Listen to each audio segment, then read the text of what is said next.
Hi everyone again. So here we are at the Sonic Radio studio, the virtual studio, and today we are going on with our series of web interviews. And our guest is Tobiasz Biliński. The surname is pronounced correctly, Biliński. Yep. Yeah, actually Tobiasz is better known recently as Perfect Sun. And guys, let me introduce our guest here. So Tobiasz is a songwriter, vocalist, guitarist, frontman who co-founded several music projects so far, Kyst, Coldair, and lastly, Perfect Sun. Tobiasz also happened to be the first Polish artist who signed for the seminal Seattle-based record label, Sub Pop Records, which, as you may know, became popular for signing bands such as Nirvana, Soundgarden, Mudhoney, that back in the 90s basically were the central players of the grunge movement. And with Sub Pop, Tobiasz released in 2019 his debut album as Perfect Sun, entitled Kyst, and we will talk about that later in the interview. And Tobiasz is currently based in Warsaw. I'm sure he's already working on some new stuff. Tobiasz will tell more about this. So we can start the interview. Tobiasz, tell us a bit something about yourself. Where are you from, for example, and what got you into music? Well, I'm Polish, but I was born in Norway, in Fredrikstad. It's a little town in Norway. Grew up in Poland, in Sopot. And right now that we're talking, I'm in Sopot. Sopot, the Polish Riviera. Yes, and the most expensive city in Poland, I think. But I'm from here, so yeah. Because of the pandemic. So yeah, I'm born in Norway, but I'm basically Polish. And what got me into music, I'm not sure. I just my parents signed me up for piano lessons when I was 6, I think.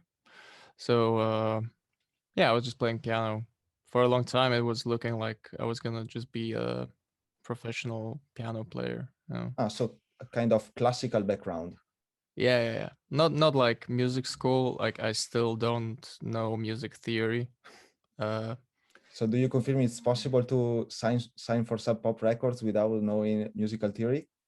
Oh yeah. I mean, probably like half of famous musicians don't know music theory. So, that's interesting.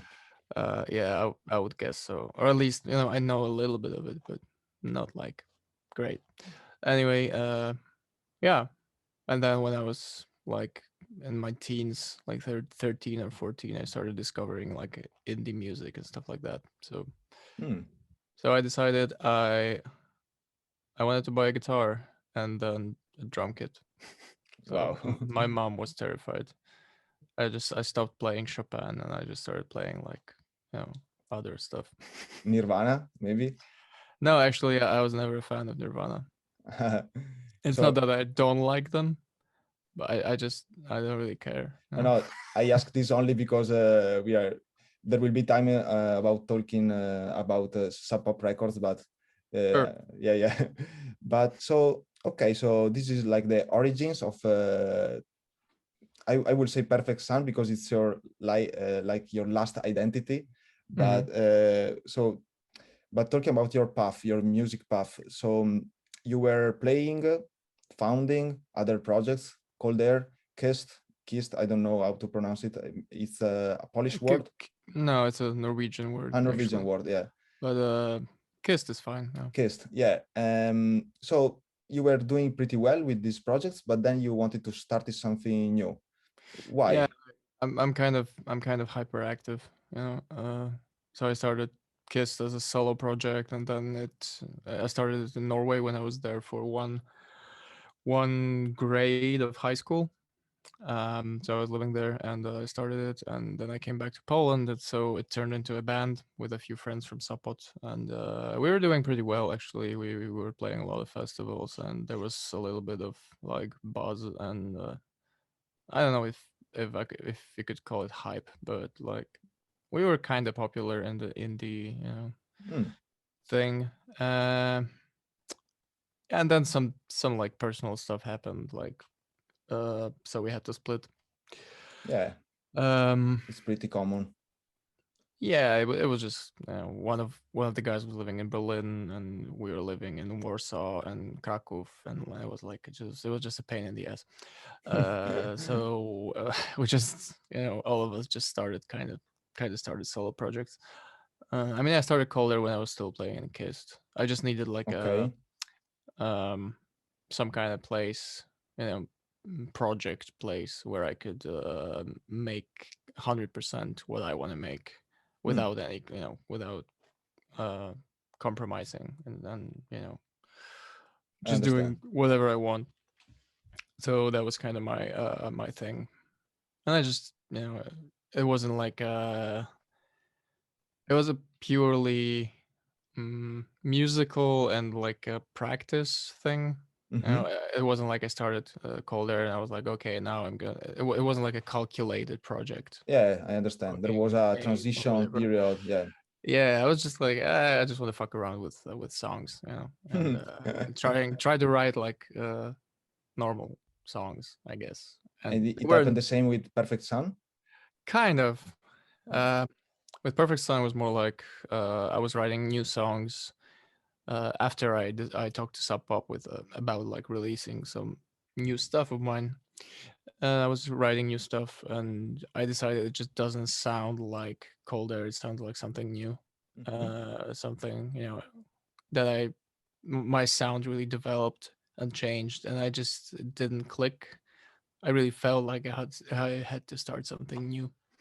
So yeah, so I was like, fuck it, I'm just gonna start a new project. That's great. And actually, we are talking about your music, and I think now it's a really good moment to make the listeners, the audience, more familiar with it. So we are going to listen to "It's for Life," your killer single of 2 years ago. It's almost, I think, my favorite one of my favorites. So cool. Guys, we are going to listen "It's for Life" from Kyst, Perfect Sun. Here we go.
All right, we are back. So, Tobiasz, we were talking about Perfect Sun, we were talking about Kyst, and actually, I would like to stick a second to one thing that I remember when I read about you, the name of Perfect Sun, the name of the project really sticked on my mind because it's a kind of provocative name somehow with the word perfect, but also there is sun. I wanted to ask you if there is a story behind this name or if there is something else. Yeah, there is kind of a story. It's kind of an inside joke between me and probably my mom and my dad, and also people who know me very well, because I don't really share a lot of my personal life with, you know, with people on my Instagram or Facebook or whatever. So so for the most of my life, I was like a pretty troubled dude. Like I was really weird. I was like very drinking way too much and like, you know, substance abuse and like all kinds of shit. It was like dark stuff. Um, the so, black so sheep, the black sheep of the family. yeah, a little bit. So I would imagine I was like, I was the exact opposite of a perfect son. So I even wrote a song called Perfect Son. Um it's on my record, The Provider by Coldair. And yeah, so it's kind of a running joke. It's just like Perfect Well, Son, you it's know. a really cool name that really stick on your mind. Like Well, you it's really. also about, you know, like I really when I started this project, I really changed. Like everything really changed. I got my shit together a lot. So it kind of has like a double meaning. It's sarcastic, but it's also kind of not. You know, Yeah, like after I all get it. these years, I am, you know, I'm all right, I guess. And so, since you were talking about the fact that basically signing for Sub Pop Records was going on parallel with creating a new project, like Perfect Sun is like the new Tobiasz uh, together with Sub Pop. So how how does it feel to sign up with such a seminal record label, such important record label? Do you feel like you have some burden on your shoulders, like you should keep it up really high because the names before you in this record label were really big, something like this? Yeah, you could say that. I So mean, you had some it, pressure. yeah, on one hand, it's, you know, it Hmm. sounds it feels great. It's, you know, it's obviously a great feeling. It's a huge label, and it's been a dream of mine for years to sign with these guys. So yeah, this is great. But also, I was relatively unknown. You know, I was Hmm. like super underground Polish guy, a few hundred fans probably. And suddenly you jump to this huge American label, where like half of the bands are one of your favorite bands, Exactly. and you are like, you're just listed with them, you know. Yeah, it's super cool. So it's cool, obviously for you and stuff, but still it's huge fucking pressure, you know. But You're just like, because you're a fan of these guys, so you obviously think I'm not as good as these guys, you know.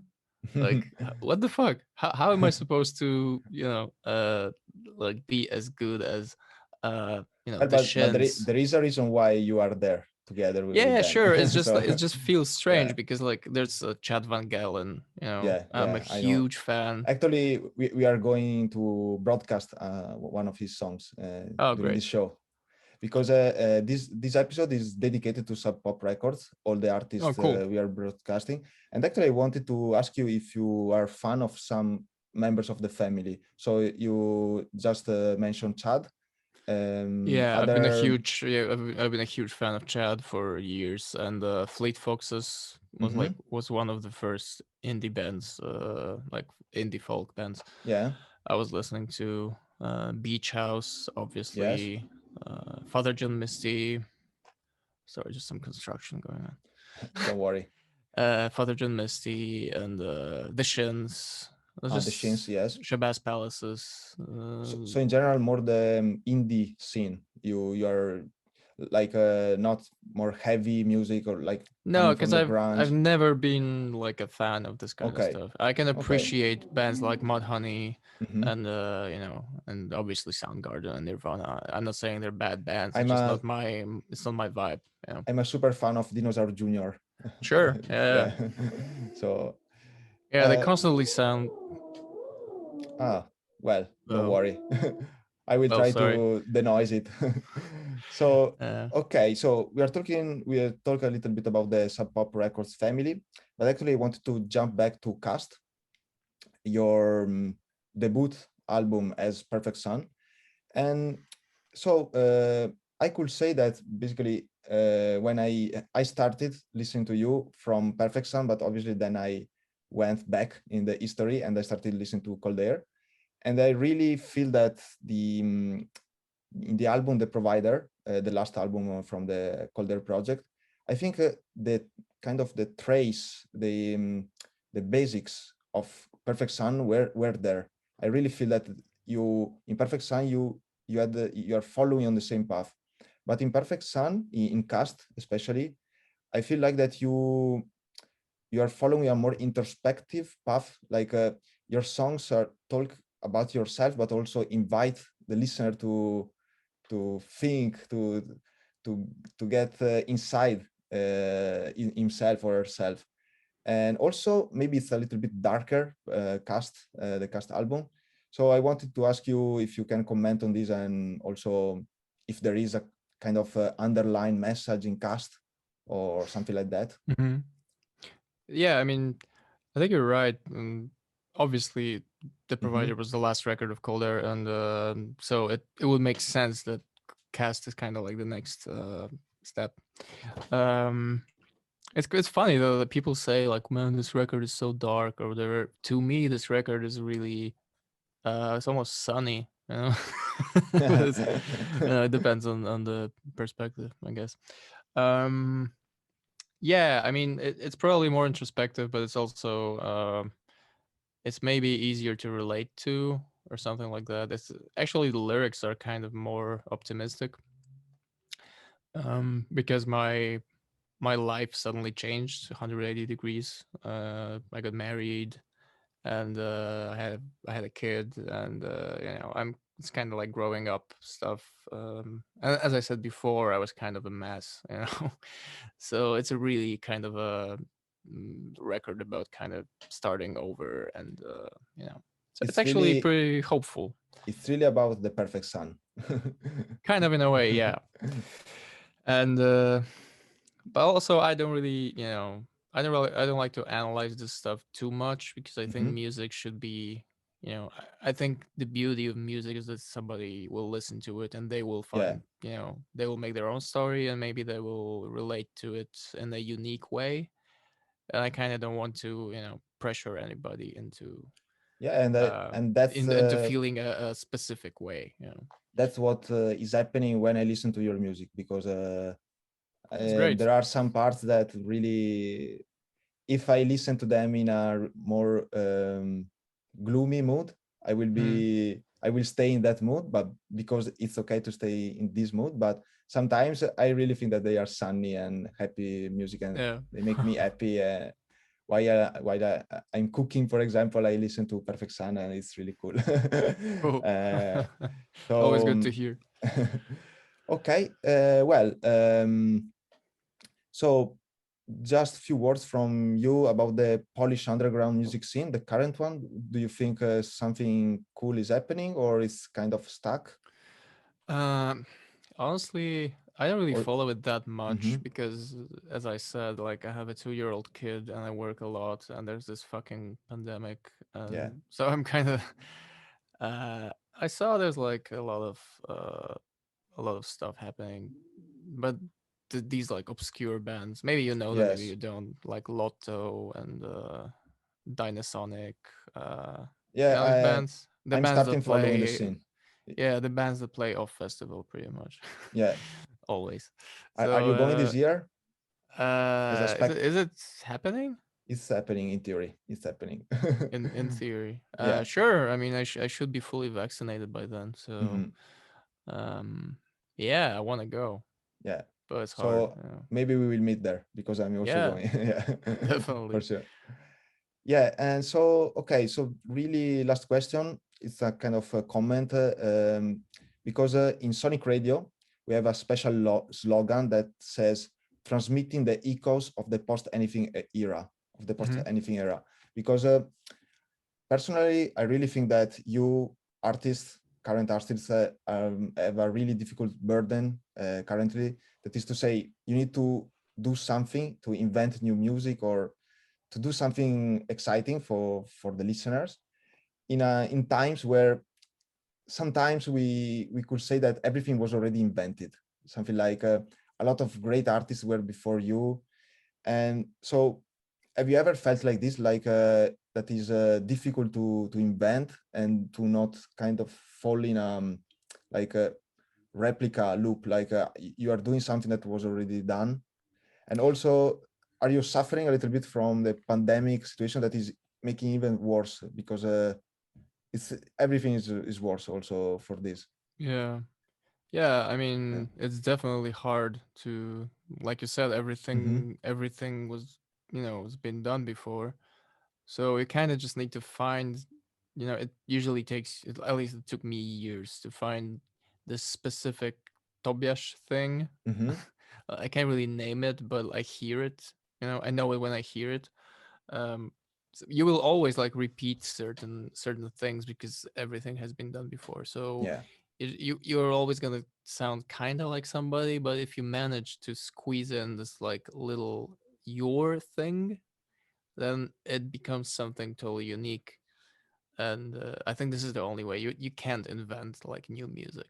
No, You're right. everything, like there's nothing more. I think unless there's like, when Elon Musk finishes this like Neuralink chip, maybe we could fuck with that a little bit.